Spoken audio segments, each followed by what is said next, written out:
السلام علیکم ورحمۃ اللہ وبرکاتہ۔ میں ماشاء اللہ آن لائن اکیڈمی کے زیر نگرانی سیرت النبی کورس کروا رہی ہوں۔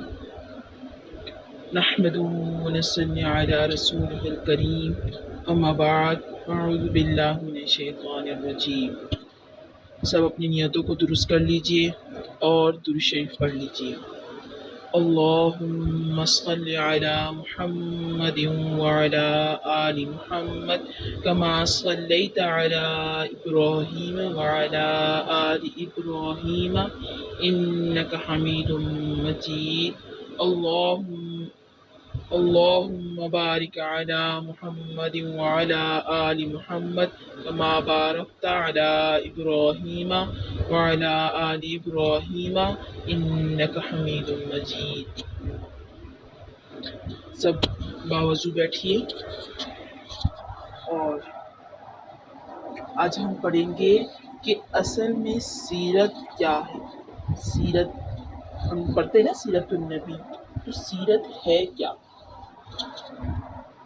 سیرت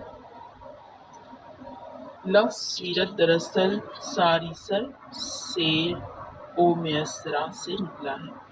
جس کی معنی طریقہ، راستہ، جانا، چلنا، سنت، حالت، کردار کے ہیں۔ یہ لفظ قرآن مجید میں بھی بمعنی ہیئت و حالت بیان کیا گیا۔ سورہ طٰہٰ میں سنعیدھا سیرتہا الاولیٰ، ہم اسے پہلی حالت پر لوٹا دیں گے۔ عام اسلام میں اس سے مراد رسول اکرم صلی اللہ تعالی علیہ وسلم کے حالات زندگی اور جملہ حالات کا بیان یعنی سوانح حیات ہے، اور اس لفظ کا اطلاق ان حضرت صلی اللہ تعالی علیہ وسلم کے حالات، افکار، تعلیمات کے مجموعے پر ہے۔ سیرت کا لفظ فقہاء محدثین کے ہاں مغازی اور جہاد کے معنوں میں مستعمل ہے۔ سیرت کے موضوع پر ابتدا میں جو کتب بھی لکھی گئیں مغازی کہلاتی تھی۔ چنانچہ امام مسلم متوفی 21 ہجری میں جامع میں کتاب السیر اور جہاد، اور حافظ ابن حجر متوفی 1854 ہجری کی فتح الباری میں کتاب المغازی والیسر کے عنوانات موجود ہیں، اور فقہی کتب میں بھی یہ استعمال ہے۔ اور اس کے علاوہ ابن اسحاق متوفی 105 ہجری کی کتاب کو مغازی اور سیرہ کے ناموں سے موسوم کیا جاتا ہے، کیونکہ اولین دور کے سیرہ نگاروں نے سیرت پر جو کتب لکھی اس میں غزوات کے واقعات کا کثرت سے تذکرہ کیا گیا، مگر بعد میں یہ فن غزوات تک محدود نہ رہا،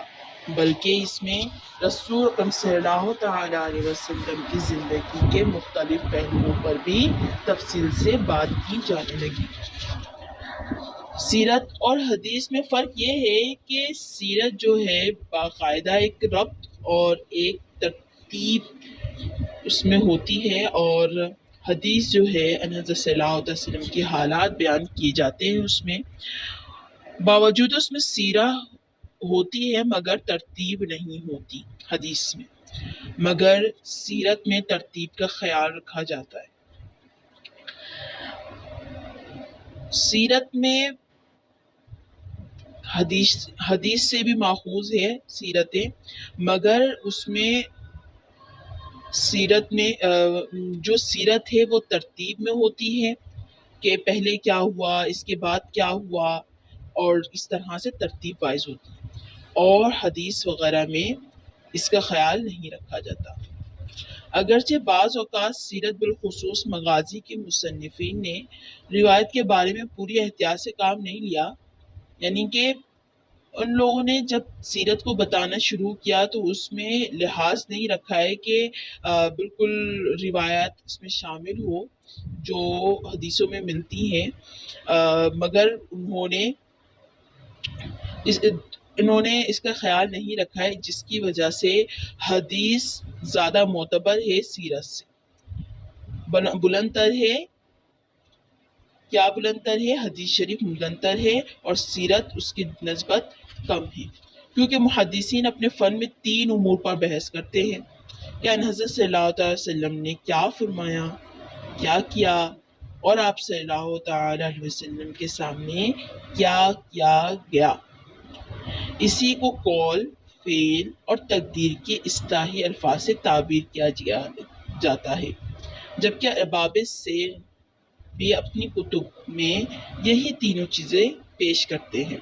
حالانکہ موضوع کے اعتبار سے یہ دونوں فن ایک ہیں، یعنی حدیث اور سیرت ایک ہی ہے، مگر طرز بیان اور تفصیل میں ایک دوسرے سے مختلف ہے، کیونکہ محدثین کا مقصد احکام اور مسائل کا علم اور ان کا بیان ہوتا ہے، اور اس کے برعکس جو سیرت نگار ہوتے ہیں وہ رسول صلی اللہ علیہ وسلم کی ذات گرامی سے بحث کرتے ہیں، اور ان کے یہاں احکام کی بحث ضمنی ہوتی ہے اور سارا زور واقعات کی تفصیل بیان کرنے پر ہوتا ہے، ایک ایک پہلو کو واضح کیا جاتا ہے۔ اس کے برعکس حدیث میں واقعات کی تفصیل نہیں اور نہ ہی کسی خاص پہلو کی وضاحت کی جاتی ہے۔ قرآن مجید کے بعد حضرت صلی اللہ علیہ وسلم کی سوانح عمری کا قطعی ماخذ حدیث ہی ہے۔ حدیث کا دائرہ وسیع تر اور اس کے غائط مختلف ہے، اسی بنا پر محدثین اور ارباب سیر کو الگ الگ گروہ خیال کیا جاتا ہے۔ رفتہ رفتہ سیرت کے مفہوم میں وسعت پیدا ہوتی گئی اور اس لفظ کے مفہوم میں حضرت صلی اللہ تعالی علیہ وسلم کے علاوہ دوسرے اہم رجال اور ابطال کے سوانح یعنی حقیقی افسانوی حالات بھی شامل ہونے لگے۔ یہاں پر یہ بتایا جا رہا ہے کہ سیرت صرف اسی کو نہیں کہتے کہ جو حضور صلی اللہ علیہ وسلم کی سیرت ہو، بلکہ کسی کے بھی زندگی کے کسی بھی پہلو پر اگر بات کی جاتی ہے تو اس کو بھی آج کل سیرت ہی کہا جاتا ہے۔ پہلے صرف اس بات پہ مخصوص تھا کہ نبی پاک صلی اللہ تعالی علیہ وسلم کی سیرت کو ہی سیرت کہا جاتا تھا، مگر اب جو ہے سیرت جو ہے یہاں تک محدود نہیں رہا، بلکہ دور جدید میں اردو زبان میں سیرت کا لفظ صحابہ کرام، علماء اور دیگر اہم شخصیات کے لیے بھی کہا جانے لگا ہے، ٹھیک ہے، استعمال کیا جانے لگا ہے، جیسے سیرت صحابہ، سیرت عائشہ، سیرت ابن تیمیہ وغیرہ ہم نے پڑھی ہوں گی یہ کتابیں۔ جب ہم تاریخ، دنیا کے اندر جتنی تاریخ کی کتاب ہیں جب ان کا ہم مطالعہ کرتے ہیں تو ہمیں معلوم ہوتا ہے، یہ بات واضح ہوتی ہے کہ دنیا میں کسی شخص کے حالات، اقوال کا اتنا تفصیل سے، اتنے اہتمام کے ساتھ ذکر نہیں ہوا ہے اور اس کو محفوظ نہیں رکھا گیا ہے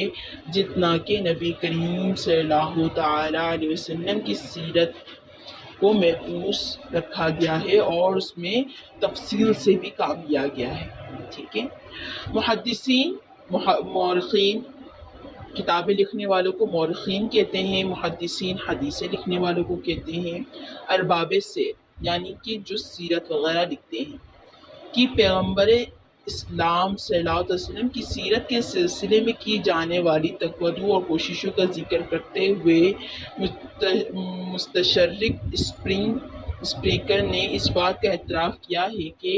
دنیا میں یہ جو میں بتا رہی ہوں نام مستشرق اسپرنگ، یہ کسی مفکر کا نام ہے انگریز۔ دنیا میں کوئی قوم ایسی گزری نہ آج موجود ہے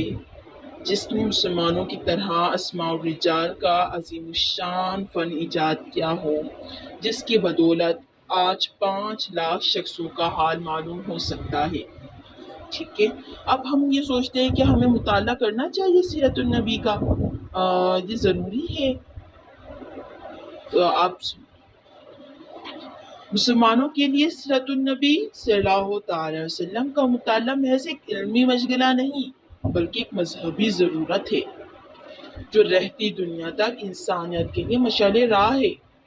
اللہ تعالیٰ نے قرآن مجید میں خود فرمایا لَقَدْ كَانَ لَكُمْ فِي رَسُولِ اللَّهِ أُسْوَةٌ حَسَنَةٌ،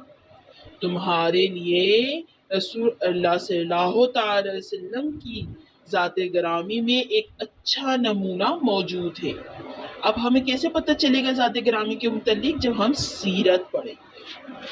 اب سمجھ میں آیا ہوگا کہ سیرت پڑھنا کتنا ضروری ہے۔ اللہ تعالیٰ کے اس حکم کے پیش نظر یہ ہمارے مسلمانوں کے لیے لازمی ہو گیا ہے کہ وہ ایک بات کی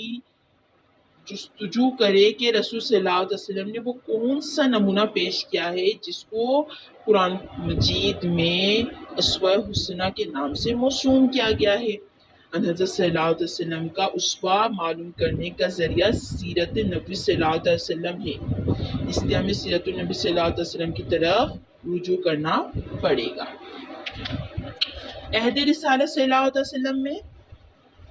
صحابہ کرام کی جماعت آپ صلی اللہ علیہ وسلم کے ہم رکاب تھی،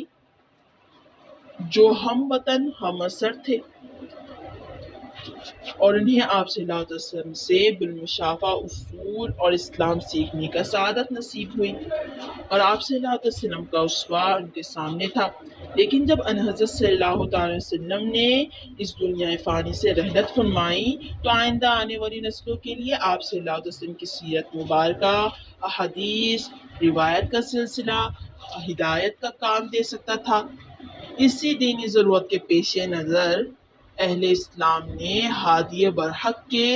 احوال اقوال کو بڑی احتیاط سے محفوظ رکھا اور محفوظ ہمارے لیے بھی کر لیا۔ بقول علامہ شبلی نعمانی، آپ کو تو پتہ ہوگا علامہ شبلی نعمانی کون ہیں، جنہوں نے سیرت النبی صلی اللہ علیہ وسلم کی کتاب لکھی ہے، 3 جلدوں پر مشتمل، 8-7 جلدوں پر مشتمل۔ آپ صلی اللہ علیہ وسلم کی زبان کا ایک ایک حرف، حرکات، سکنات کی ایک ایک ادا، حلیہ وجود کی ایک ایک خد و خال کا عکس لے لیا ہے اس میں، کس میں؟ سیرت النبی میں۔ اور صحابہ کرام نے بتاتے ہوئے ایک ایک چیز کھول کھول کے بیان کی ہے۔ آپ صلی اللہ علیہ وسلم کی شکل، شبہات، رفتار، گفتار، مذاق، طبیعت، طرز معاشرت، خورد و نوش، لباس و پوشش، اور نشست و برخاست، یعنی کہ مجلس جو ہم لوگ بیٹھتے ہیں نا، زیادہ جو مجلسیں ہوتی ہیں زیادہ لوگ اکٹھا بیٹھتے ہیں، فیملی ممبرس کے لوگ بھی، وہ اس کو بھی لیا جا سکتا ہے۔ نشست برخاست کی ایک ایک تفصیل جس طرح قلم بند کی گئی ہے، اس طرح آج تک کسی شخص کی حالات زندگی اتنے جامع اور متعین انداز میں ضبط اور تحریر میں نہیں ہے۔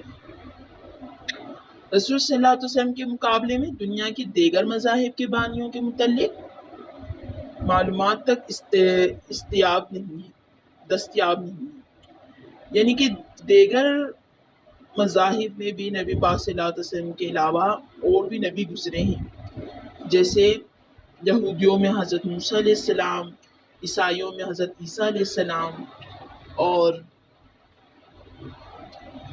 حضرت ہمارے داؤد علیہ السلام، سب گزرے، مگر ان کی اتنی تفصیل نہیں ہے جتنی کہ ہمارے محمد صلی اللہ علیہ وسلم کے متعلق ہے۔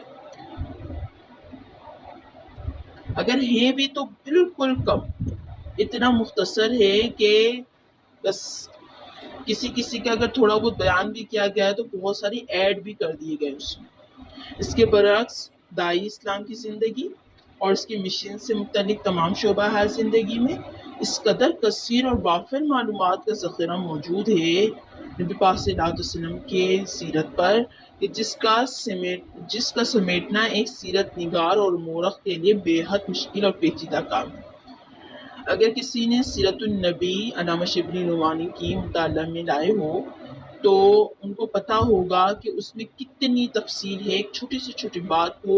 کس کس پیرائے میں اور کیسے کیسے بیان کیا گیا ہے، کن کن صحابیوں نے ایک بات کو کتنے صحابیوں نے بیان کیا ہے اور کس طریقے سے بیان کیا ہے کہ موضوع کو سمجھنے میں بالکل آسانی سے سمجھا جا سکتا ہے، جس کا اندازہ سیرت الطیبہ صلی اللہ علیہ وسلم کے مجموعوں سے بخوبی کیا جا سکتا ہے جو آج ہمارے سامنے موجود ہے۔ سیرت بھی حدیث کی طرح روایت کے اصول پر قائم ہے، اور سیرت نگاروں کے متعلق محدثین کو یہ شکایت رہی ہے کہ وہ روایت کے اصولوں پر پوری طرح کاربند نہیں، جبکہ سیرت کا فن معیاری انہی اصولوں کے پابند رہنے کا تقاضا کرتا ہے جو فن حدیث کے لیے موضوع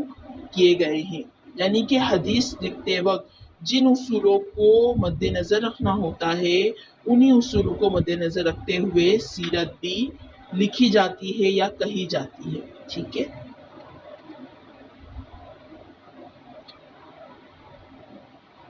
معروف سیرت نگار علامہ شبلی نے سیرت النبی صلی اللہ تعالی علیہ وسلم کے مقدمے میں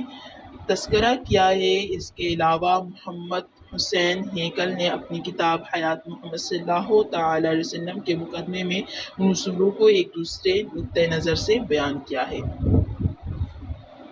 قدیم سیرت نگاروں کے متعلق علامہ شبلی نعمانی نے یہ تنقید کی ہے کہ محدثین نے نقد روایت کے جو اصول قائم کیے تھے ان میں بیشتر سیرت کی روایتوں میں نظر انداز کر دیے گئے ہیں اور کتب احادیث سے بے اعتنائی برتی گئی، اور قدیم سیرت نگاروں نے جو کتابیں لکھی ان سے بعد میں آنے والے سیرت نگاروں نے جو روایتیں نقل کی وہ انہی کے نام سے کی، اور اس میں اضافے کا عمل جاری رہا، یعنی کہ جو پہلے سیرت النبی لکھی جاتی تھی اس میں صرف اضافہ ہی کیا جاتا تھا، جو مرضی جہاں پر ترتیب کے لحاظ سے جو بھی ایڈ کر دیا کرتا تھا، جبکہ ایڈ کرنے کا کوئی بھی وہ نہیں بنتا، بہت ہی اصول و ضوابط کو ہم آگے پڑھیں گے انشاءاللہ تعالی کہ کیا اصول ہے جس کو ہمیں مد نظر رکھنا چاہیے۔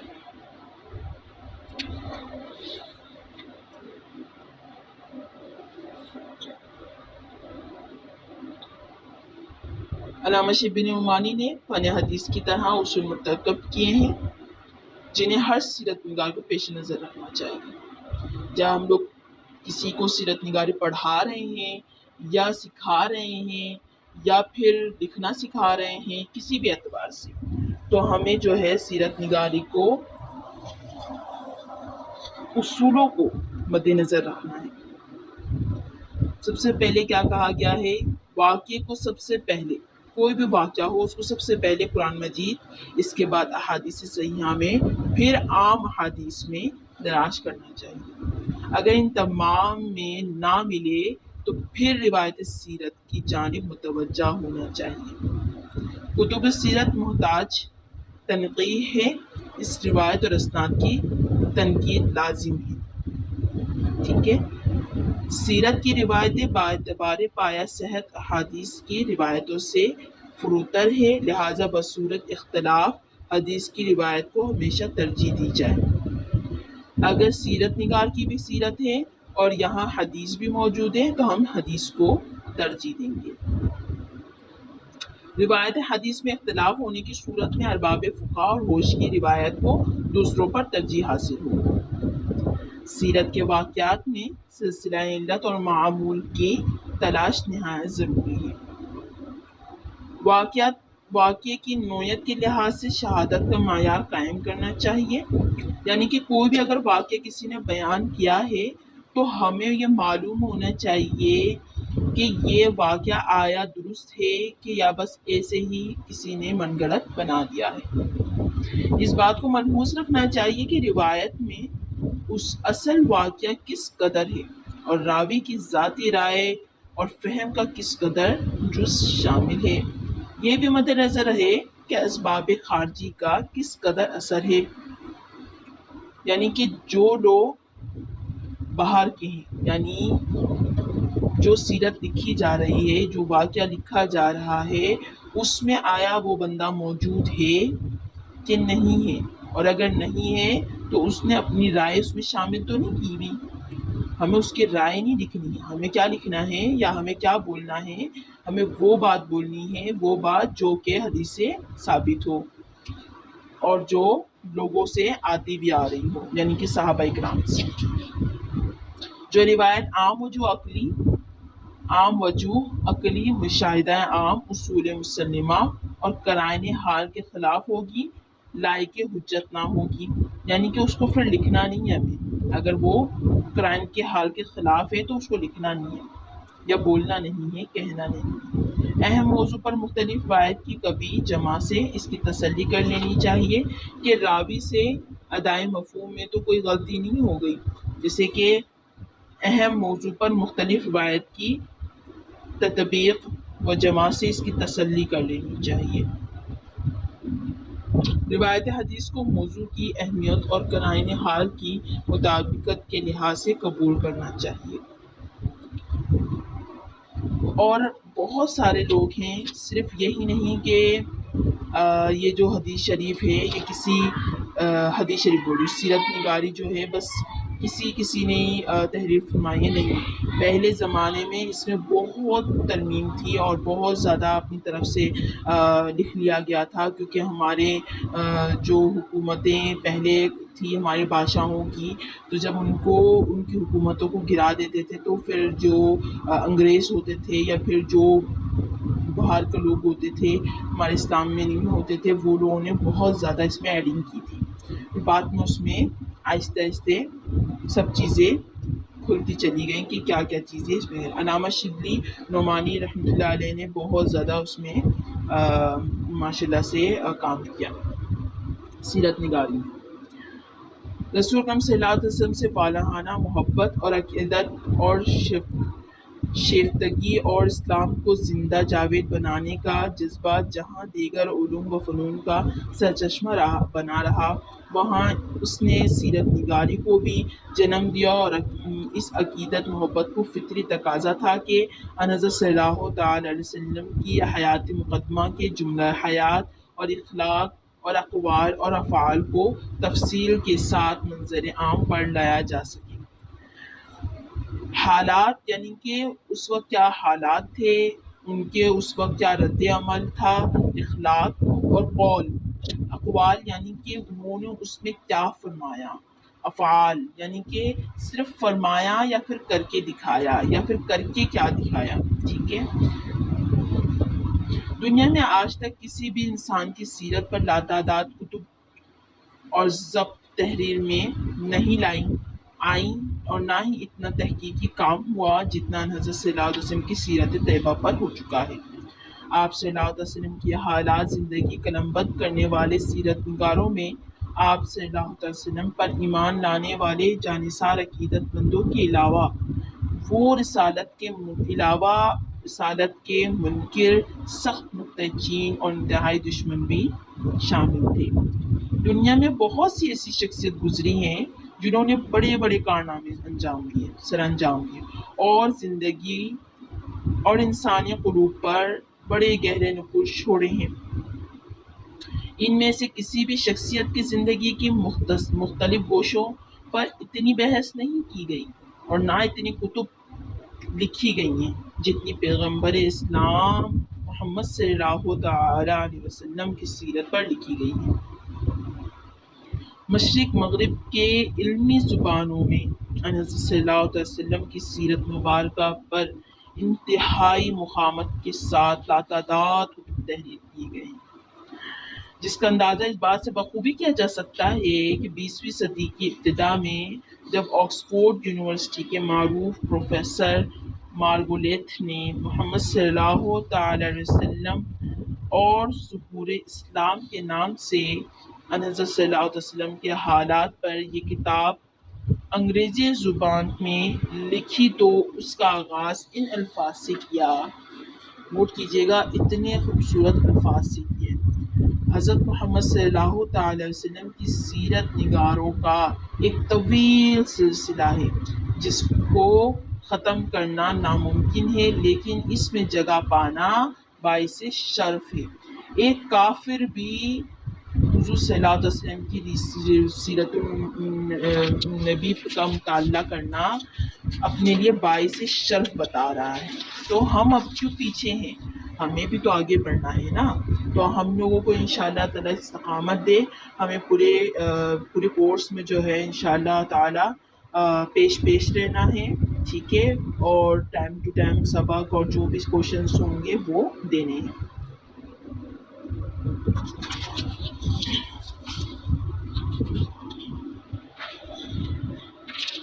رسول اکرم صلی اللہ علیہ وسلم ذات گرامی کی ابتدائے نبوت سے ہی صحابہ کرام کی غیر معمولی توجہ کا مرکز بن گئی تھی، ٹھیک ہے،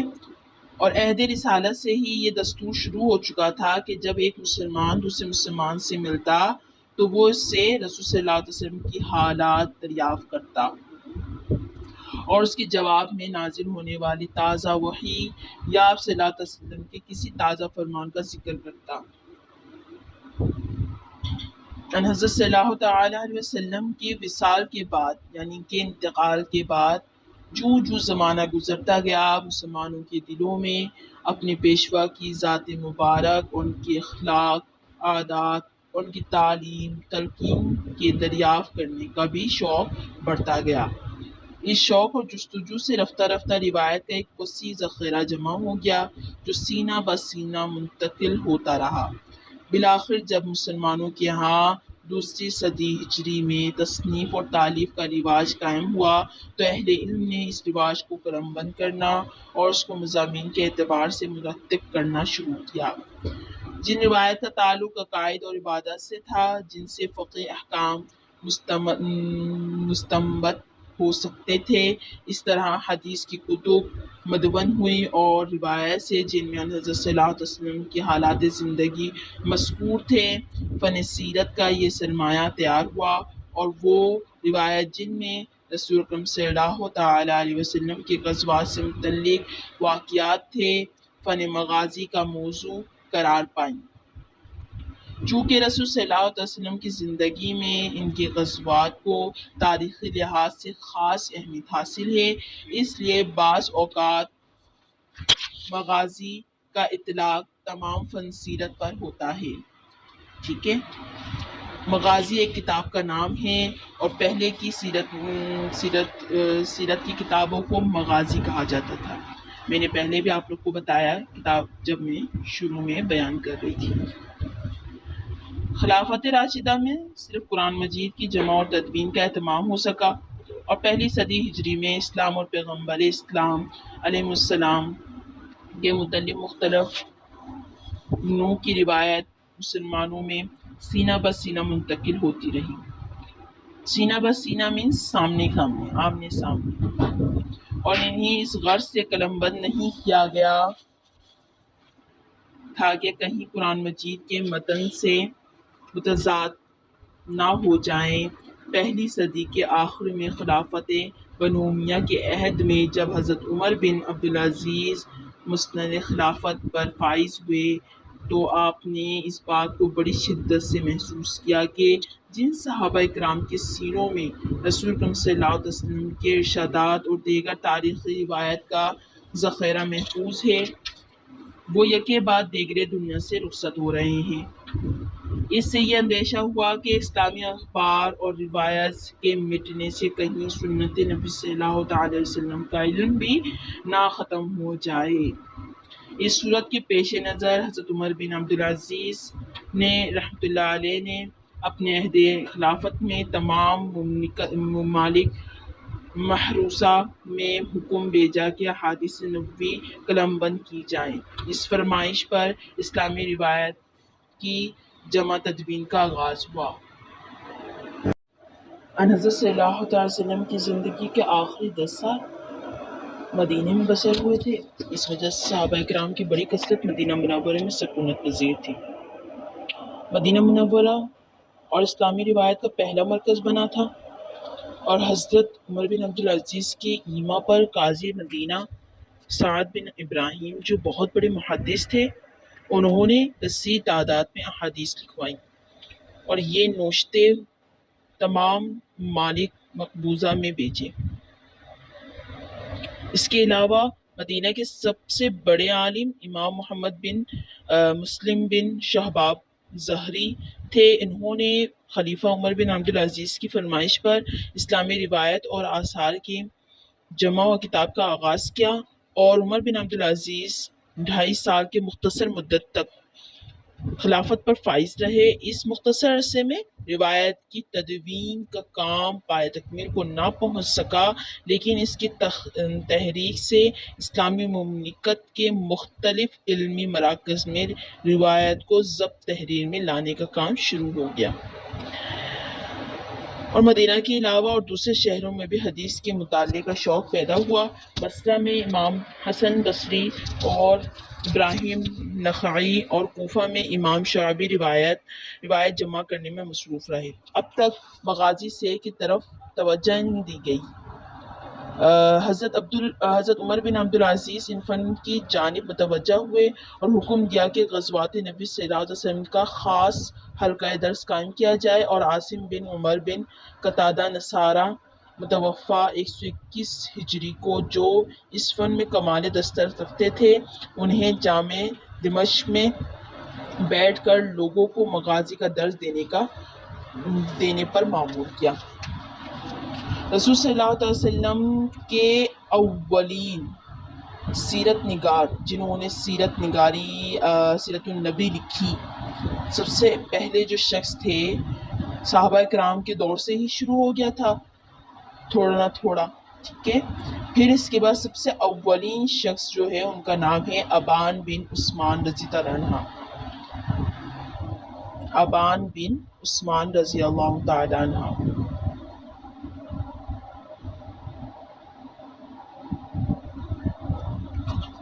اور قدیم سیرت النگار جو ہیں، جن میں ابن حشام، علامہ جریر طبری، ابن کثیر، ابن اسیر، یعقوبی، ابن سعد اور حافظ ابن قیم جیسے جلیل القدر معروف سیرت النگار گزرے ہیں۔ جدید سیرت النگار سر سید احمد خان، علامہ شبلی نعمانی، سید سلیمان ندوی، قاضی سلیمان منصور پوری اور مناظر احسن گیلانی قابل ذکر ہیں۔ اور اس کے علاوہ اردو میں، سندھی میں، پشتو میں، کشمیری میں، اور اس کے علاوہ بہت سی زبان میں جو ہے نا سیرت نگاری لکھی گئی ہے۔ اور اس کے علاوہ جو سب سے مین بات ہے وہ یہ ہے کہ مشرکین کی سیرت نگاری، کبھی بھی اللہ نہ کرے مشرکین کی سیرت نگاری اگر سامنے آتی ہے، کوئی مصنف کی کتاب آتی ہے، تو ہم یوں سوچیں کہ بھائی ایک دفعہ ریڈ کر لیں یا ایک دفعہ پڑھ لیں، دیکھیں تو صحیح انہوں نے کیا لکھا ہے۔ تو ہرگز ایسا نہیں کرنا ہے، اور مشرکین کی سیرت نگاری کو کبھی نہیں پڑھنا، کیونکہ وہ اچھے پہلو کو بھی اتنے زیادہ بری طریقے سے پیش کرتے ہیں، اور نبی پاک صلی اللہ علیہ وسلم کی کردار کشی کرتے ہیں جس کا ہمیں اندازہ نہیں ہے، اور ہمیں ان سب میں جانا نہیں چاہیے، اور نہ ہی ان کتابوں کو کبھی مطالعے میں لانا چاہیے۔ انشاءاللہ تعالی دعا پڑھ لیجئے اور درود پڑھ لیجئے۔ اللہم صلی علی محمد وعلی آل محمد کما صلیت علی ابراہیم وعلی آل ابراہیم انک حمید مجید۔ اللہم بارک علی محمد وعلی آل محمد کما بارکت علی ابراہیم وعلی آل ابراہیم انک حمید مجید۔ السلام علیکم ورحمۃ اللہ وبرکاتہ۔